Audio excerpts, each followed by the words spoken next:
It's kind of long, but it goes. This is chapter 2, but it tells the whole story. Jason, when you die, your daughter isn't gonna remember you. She's just gonna remember your money. Mama told you, but you didn't believe her. When I was 5, I tried to tell you too. Sitting in our apartment in Pinot, I told my daddy, "There's only 2 ways out of this game: death or prison for life." But you didn't believe me. You told me you wouldn't end up like this. You told me you'd leave the game before the streets took you. You promised me. But you were wrong.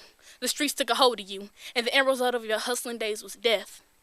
The memories you play in my head like my favorite little Boosie song. As the cops put cautious tape around my daddy's crime scene and the gun shells that captured my daddy's precious soul lie beneath my size 9 shoes. This is the life of a hustler's daughter. Wait, no, scratch that.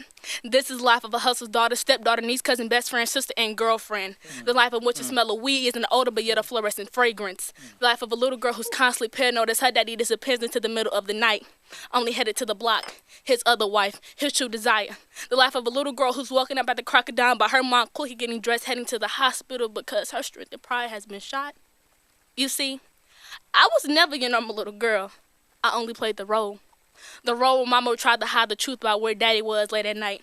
But Mama didn't realize I wasn't as gullible as she thought. The look of pain told the truth about where Daddy was.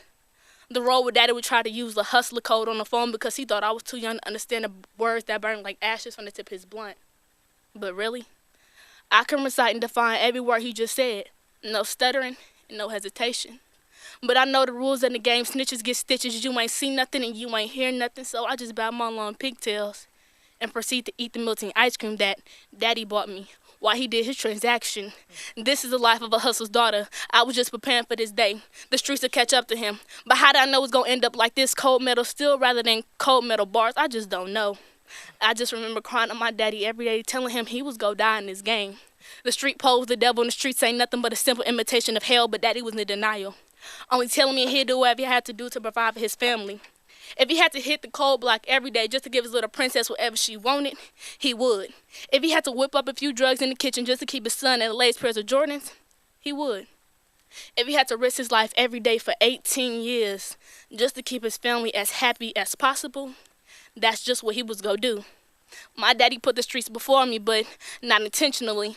At my daddy's funeral, everybody stood around in their rest in peace Jason shirts and told me to stop crying and to think of all the good memories. But how in the hell am I supposed to think of all the good memories when there were none? My dad didn't come to anything that was important to me. Not a cheerleading competition, not all 10 years I'm maturing, not a school event, not a track meet, not anything. If anything, I can remember the way that $100 bill felt against the tip of my fingers more than I remember the way his hand felt.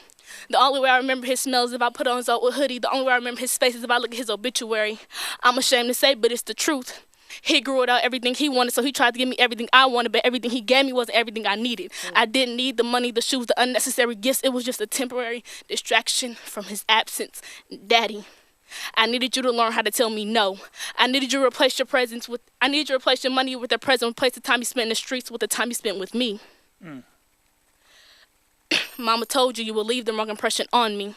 They say a girl looks for a boy just like they daddy. They say I become more and more like my mama every day. So, Daddy, does that mean I'm going to look for a hustler who can buy me everything but who's constantly getting shot and shot at? Does that mean I'm going to have to lie to my child about where her father is? Does that mean I'm going to have to cry myself to sleep wondering if he's alive? Or do I deserve better? When I was 5, I tried to tell you drug dealers either end up dead or in prison, but you wouldn't listen. Shot in the leg twice when you were 18. When I was 9, they held the gun to your head. You on your way and come and see me. You said, don't kill me. I'm on my way to see my daughter. The gun jammed 3 strikes and you're out. The 3rd time's the charm, like God's going to keep sparing you. I gave you your warnings and you didn't listen. Now it's time to come home. The day you got killed, you're on your way to come pick me up from Spanish class. The gun didn't jam that time. If you do something bad for a good reason, do you still go to heaven? Because I always question my daddy's final destination. Mama tried to tell you, but you didn't listen. The life of a hustler's daughter doesn't glisten as bright as that ring you got her. At night when I take off the clothes you bought me, I'm left naked, shaking. Daddy, I miss you. And I wish you would have seen your money couldn't fill the hole in my heart.